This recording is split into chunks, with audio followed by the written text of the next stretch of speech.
Hi friends, welcome back to my channel Manvitha ಅಡುಗೆ ಮನೆಗೆ ಎಲ್ರಿಗೂ ಸ್ವಾಗತ. ಹೊಸದಾಗಿ ನನ್ನ ಚಾನಲ್ ನೋಡ್ತಾ ಇದ್ದರೆ ದಯವಿಟ್ಟು ಸಬ್ಸ್ಕ್ರೈಬ್ ಮಾಡ್ಕೊಳ್ಳಿ. ಹಾಗೆ ಪಕ್ಕದಲ್ಲಿರೋ ಬೆಲ್ ಐಕನ್ ಮೇಲೆ ಕ್ಲಿಕ್ ಮಾಡಿ. ನಾನು ಹಾಕೋ ವಿಡಿಯೋ ನೋಟಿಫಿಕೇಷನ್ ನಿಮಗೆ ಮೊದಲನೇದಾಗಿ ಬರುತ್ತೆ. ಇವತ್ತಿನ ವಿಡಿಯೋದಲ್ಲಿ ಪೂರಿ ಆಲೂಗೆಡ್ಡೆ ಸಾಗುನ ಹೇಗೆ ಮಾಡೋದು ಅಂತ ನೋಡೋಣ. ನಾನು ತೋರಿಸಿರೋ ವಿಧಾನದಲ್ಲಿ ನೀವು ಪೂರಿನ ಮಾಡಿದ್ರೆ ತುಂಬ ಸಾಫ್ಟಾಗಿ ತುಂಬ ಟೇಸ್ಟಿಯಾಗಿ ಬರುತ್ತೆ. ಬೆಳಗಿನ ಬ್ರೇಕ್ಫಾಸ್ಟ್ಗೆ ಬೆಸ್ಟ್ ಅಂತಲೇ ಹೇಳ್ಬೋದು. ಪೂರಿ ತುಂಬಾ ರುಚಿಯಾಗಿರುತ್ತೆ, ಮಕ್ಕಳಿಗೆ ತುಂಬಾ ಇಷ್ಟ ಆಗುತ್ತೆ. ಬನ್ನಿ ಹಾಗಿದ್ರೆ ವಿಡಿಯೋನ ಸ್ಟಾರ್ಟ್ ಮಾಡೋಣ. ಮೊದಲು ನಾನಿಲ್ಲಿ ಪೂರಿ ಹಿಟ್ಟನ್ನ ಕಲಸೋದಕ್ಕೆ 2 ಕಪ್ಪಷ್ಟು ಗೋಧಿ ಹಿಟ್ಟನ್ನ ತೊಗೊಂಡಿದ್ದೀನಿ. ನೀವು ಮೈದಾ ಹಿಟ್ಟಲ್ಲೂ ಮಾಡ್ಕೊಳ್ಬೋದು, ಆದರೆ ಆರೋಗ್ಯಕ್ಕೆ ಮೈದಾ ಹಿಟ್ಟು ಒಳ್ಳೆಯದಲ್ಲ.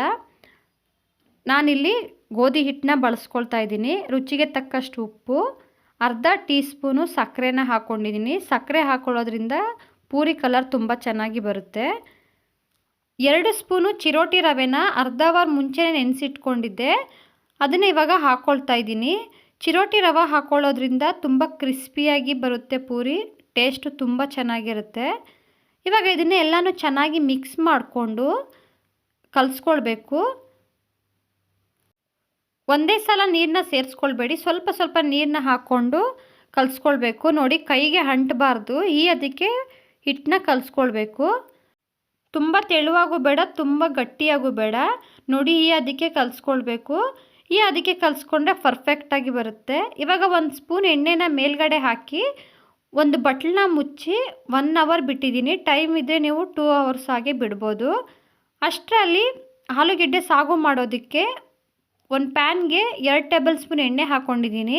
ಎಣ್ಣೆ ಬಿಸಿಯಾದ ನಂತರ ಅರ್ಧ ಸ್ಪೂನು ಸಾಸಿವೆ, 1 ಸ್ಪೂನು ಕಡಲೆಬೇಳೆ, ಅರ್ಧ ಟೀ ಸ್ಪೂನು ಜೀರಿಗೆ ಹಾಕ್ಕೊಂಡಿದ್ದೀನಿ. ಕಡಲೆಬೇಳೆ ಸ್ವಲ್ಪ ಫ್ರೈ ಮಾಡ್ಕೊಳ್ಳಿ ಕೆಂಪಾಗೋ ತನಕ.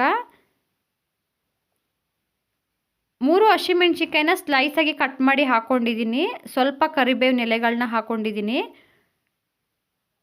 2 ಮೀಡಿಯಮ್ ಸೈಜು ಈರುಳ್ಳಿನ ಸಣ್ಣದಾಗಿ ಹೆಚ್ಚಿ ಹಾಕ್ಕೊಂಡಿದ್ದೀನಿ.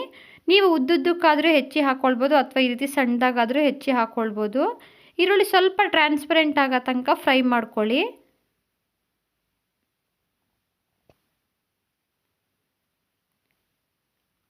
ರುಚಿಗೆ ತಕ್ಕಷ್ಟು ಉಪ್ಪು ಹಾಕ್ಕೊಂಡಿದ್ದೀನಿ. ಅರ್ಧ ಟೀ ಸ್ಪೂನು ಅರಿಶಿಣನ ಹಾಕ್ಕೊಂಡಿದ್ದೀನಿ. ಇದನ್ನು ಇವಾಗ ಮಿಕ್ಸ್ ಮಾಡಿಕೊಂಡು 1 ನಿಮಿಷ ಚೆನ್ನಾಗಿ ಫ್ರೈ ಮಾಡ್ಕೊಳ್ಬೇಕು.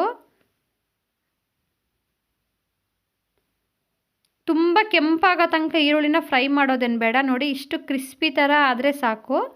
ಇವಾಗ ಮೊದಲೇ ನಾನಿಲ್ಲಿ 3 ಆಲೂಗೆಡ್ಡೆನ ಬೇಯಿಸಿ ಸಿಪ್ಪೆ ತೆಗೆದು ಇಟ್ಕೊಂಡಿದ್ದೆ, ಅದನ್ನು ಸ್ಮ್ಯಾಶ್ ಮಾಡಿ ಹಾಕ್ಕೊಳ್ತಾ ಇದ್ದೀನಿ.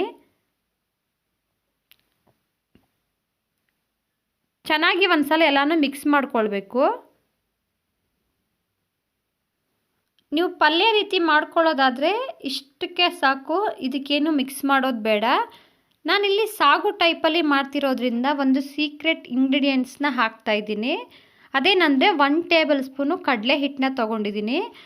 ಅದಕ್ಕೆ ಸ್ವಲ್ಪ ನೀರನ್ನ ಹಾಕ್ಕೊಂಡು ಗಂಟಿಲ್ಲದೆ ಇರೋ ರೀತಿ ಚೆನ್ನಾಗಿ ಮಿಕ್ಸ್ ಮಾಡಿಕೊಂಡು ಸೇರಿಸ್ಕೊಳ್ತಾ ಇದ್ದೀನಿ.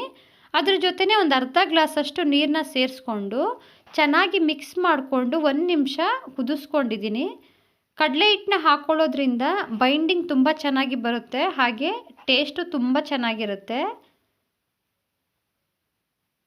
ನೋಡಿ, ಸ್ವಲ್ಪ ತೆಳುವಾಗೆ ಮಾಡ್ಕೊಳ್ಳಿ. ನಾವು ಕಡಲೆ ಹಿಟ್ಟನ್ನ ಹಾಕ್ಕೊಂಡಿರೋದ್ರಿಂದ ತುಂಬ ಬೇಗ ಗಟ್ಟಿಯಾಗುತ್ತೆ. ಈ ಕನ್ಸಿಸ್ಟೆನ್ಸಿಲಿ ಮಾಡಿಕೊಂಡ್ರೆ ಕರೆಕ್ಟಾಗಿರುತ್ತೆ. ಸ್ವಲ್ಪ ಕೊತ್ತಂಬರಿ ಸೊಪ್ಪನ್ನು ಹಾಕ್ಕೊಂಡು ಎಲ್ಲನೂ ಒಂದು ಸಲ ಚೆನ್ನಾಗಿ ಮಿಕ್ಸ್ ಮಾಡಿಕೊಂಡು 1 ನಿಮಿಷ ಕುದಿಸ್ಕೊಂಡು ಫ್ಲೇಮ್ನ ಆಫ್ ಮಾಡ್ಕೊಂಡಿದ್ದೀನಿ. ನೋಡಿ, ಸಾಗು ಅದಕ್ಕೆ ಇರಬೇಕು. ಪೂರಿಗಂತೂ ತುಂಬಾ ರುಚಿಯಾಗಿರುತ್ತೆ ಈ ಸಾಗು. ಇವಾಗ ಇದಾಗಿದೆ, ಫ್ಲೇಮ್ನ ಆಫ್ ಮಾಡಿಕೊಂಡು ಪಕ್ಕಕ್ಕೆ ಇಟ್ಕೊಂಡು ಪೂರಿನ ಲಟ್ಸೋದಕ್ಕೆ ಒಲೆ ಮೇಲೆ ಎಣ್ಣೆನ ಕಾಯೋದಕ್ಕೆ ಇಟ್ಕೊಂಡಿದ್ದೀನಿ. ನೋಡಿ, ಇವಾಗ ಹಿಟ್ಟೆಲ್ಲ ಚೆನ್ನಾಗಿ ಸಾಫ್ಟ್ ಆಗಿದೆ. ಅದರಲ್ಲಿ ಸ್ವಲ್ಪ ಹಿಟ್ಟನ್ನ ತಗೊಂಡು ಈ ರೀತಿ ಚೆನ್ನಾಗಿ ಪ್ರೆಸ್ ಮಾಡಿ ಉಂಡೆ ರೀತಿ ಕಟ್ಕೊಂಡಿದ್ದೀನಿ. ನಾವು ಚೆನ್ನಾಗಿ ಪ್ರೆಸ್ ಮಾಡಿ ಉಂಡೆನ ಕಟ್ಕೊಳ್ಬೇಕು, ಆವಾಗ ತುಂಬ ಚೆನ್ನಾಗಿ ಬರುತ್ತೆ ಪೂರಿ. ನಾವು ಎಷ್ಟು ಚೆನ್ನಾಗಿ ಹಿಟ್ಟನ್ನ ನಾದ್ಕೊಳ್ತೀವೋ ಅಷ್ಟೇ ಉಬ್ಬಿ ಬರುತ್ತೆ. ಪೂರಿನ ಲಟ್ಟಿಸ್ಕೊಳ್ತಾ ಇದ್ದೀನಿ. ನಾನಿಲ್ಲಿ ಯಾವುದೇ ರೀತಿ ಹಿಟ್ಟನ್ನ ಹಾಕ್ಕೊಂಡಿಲ್ಲ, ಹಾಗೇ ಮಾಡ್ಕೊಳ್ತಾ ಇದ್ದೀನಿ. ನೀವು ಹಿಟ್ಟನ್ನ ಹಾಕ್ಕೊಂಡು ಮಾಡ್ಕೊಳ್ಬೋದು. ನಾವು ಹಿಟ್ಟನ್ನ ಬಳಸ್ಕೊಳ್ಳೋದ್ರಿಂದ ಎಣ್ಣೆ ಬೇಗ ಕಪ್ಪಾಗ್ಬಿಡುತ್ತೆ. ಆದಷ್ಟು ಸ್ವಲ್ಪ ಮಂದಕ್ಕೆ ನಾವು ಲಟ್ಟಿಸ್ಕೊಳ್ಬೇಕು. ತೆಳುವಾಗ್ಬಿಟ್ರೆ ಪೂರಿ ಉಬ್ಬಿ ಬರೋದಿಲ್ಲ. ಎಣ್ಣೆ ಕಾಯೋದಕ್ಕಿಟ್ಟಿದ್ದೆ, ಎಣ್ಣೆ ಕಾದಿದೆ. ಪೂರಿ ಹಿಟ್ಟನ್ನ ಹಾಕ್ಕೊಳ್ತಾ ಇದ್ದೀನಿ. ನಾವು ಈ ರೀತಿ ಹಾಕಿದ ತಕ್ಷಣವೇ ಒಂದು ಸೌಟಲ್ಲಿ ಈ ರೀತಿ ಪ್ರೆಸ್ ಮಾಡ್ಕೊಳ್ಬೇಕು. ಈ ರೀತಿ ಪ್ರೆಸ್ ಮಾಡಿದಾಗ ತುಂಬ ಚೆನ್ನಾಗಿ ಉಬ್ಬಿ ಬರುತ್ತೆ. ನೋಡ್ಬೋದು ಇವಾಗ ಎಷ್ಟು ಚೆನ್ನಾಗಿ ಉಬ್ಬಿ ಬರ್ತಾ ಇದೆ ಅಂತ. ತುಂಬ ಸಾಫ್ಟಾಗಿರುತ್ತೆ, ಹಾಗೆ ತುಂಬಾ ರುಚಿಯಾಗಿಯೂ ಇರುತ್ತೆ. ಒಂದು ಸೈಡು ಸ್ವಲ್ಪ ಬೆಂದ ನಂತರ ಮತ್ತೊಂದು ಸೈಡು ತಿರುವಾಗಿ ಬೇಯಿಸ್ಕೊಳ್ಬೇಕು. ಮೀಡಿಯಮ್ ಫ್ಲೇಮಲ್ಲಿ ಇಟ್ಕೊಂಡೇ ಬೇಯಿಸ್ಕೊಳ್ಬೇಕು. ಹೈ ಫ್ಲೇಮಲ್ಲಿ ಇಟ್ಟರೆ ತುಂಬ ಬೇಗ ಕಪ್ಪಾಗಿಬಿಡುತ್ತೆ. ನೋಡಿ, ಈ ರೀತಿ ಮೀಡಿಯಮ್ ಫ್ಲೇಮಲ್ಲಿ ಇಟ್ಕೊಂಡೆ ಎರಡೂ ಕಡೆನೂ ಚೆನ್ನಾಗಿ ಬೇಯಿಸ್ಕೊಳ್ಬೇಕು. ನೋಡ್ಬೋದು ಇವಾಗ ಎರಡೂ ಕಡೆನೂ ಚೆನ್ನಾಗಿ ಫ್ರೈ ಆಗಿದೆ. ತೆಗೆದು ಒಂದು ಪ್ಲೇಟ್ಗೆ ಹಾಕ್ಕೊಳ್ತಾ ಇದ್ದೀನಿ. ಇವಾಗ ಮತ್ತೊಂದು ಪೂರಿ ಮಾಡೋದಕ್ಕೆ ಲಟ್ಟಿಸ್ಕೊಳ್ತಾ ಇದ್ದೀನಿ. ನಾನಿಲ್ಲಿ ಸ್ವಲ್ಪ ಗೋಧಿ ಹಿಟ್ಟನ್ನ ಹಾಕ್ಕೊಂಡಿದ್ದೀನಿ. ನೀವು ಈ ರೀತಿ ಗೋಧಿ ಹಿಟ್ಟನ್ನ ಹಾಕ್ಕೊಂಡಾದ್ರೂ ಮಾಡ್ಕೊಳ್ಬೋದು, ಅಥವಾ ಹಾಗೇ ಆದರೂ ಮಾಡ್ಕೊಳ್ಬೋದು. ಪೂರಿ ಅಂದರೆ ಎಲ್ರಿಗೂ ತುಂಬಾ ಇಷ್ಟ. ಅದರಲ್ಲೂ ಸಾಫ್ಟ್ ಆದ ಪೂರಿ ಪ್ರತಿಯೊಬ್ಬರಿಗೂ ಇಷ್ಟ ಆಗುತ್ತೆ. ಈ ರೀತಿ ಆರೋಗ್ಯಕರವಾದ ಪೂರಿನ ಮಾಡಿಕೊಡಿ, ತುಂಬಾ ಇಷ್ಟಪಟ್ಟು ತಿಂತಾರೆ. ತುಂಬಾ ರುಚಿಯಾಗಿರುತ್ತೆ. ಬೆಳಗಿನ ಬ್ರೇಕ್ಫಾಸ್ಟ್ಗೆ ಬೆಸ್ಟ್ ಬ್ರೇಕ್ಫಾಸ್ಟ್ ಅಂತಲೇ ಹೇಳ್ಬೋದು. ನಾನಿವತ್ತು ಮಾಡಿರೋ ಈ ಪೂರಿ ರೆಸಿಪಿ ನಿಮಗೆ ಇಷ್ಟ ಆಗಿದರೆ ಒಂದು ಲೈಕ್ ಮಾಡಿ, ಶೇರ್ ಮಾಡಿ. ಇನ್ನಷ್ಟು ಈಸಿ ರೆಸಿಪಿಗೋಸ್ಕರ ಮನ್ವಿತಾ ಅಡುಗೆ ಮನೆನ ಸಬ್ಸ್ಕ್ರೈಬ್ ಮಾಡ್ಕೊಳ್ಳಿ. ಹೀಗೆ ಸಪೋರ್ಟ್ ಮಾಡಿ. ವಿಡಿಯೋ ನೋಡಿದ್ದಕ್ಕೆ ಎಲ್ರಿಗೂ ಧನ್ಯವಾದಗಳು.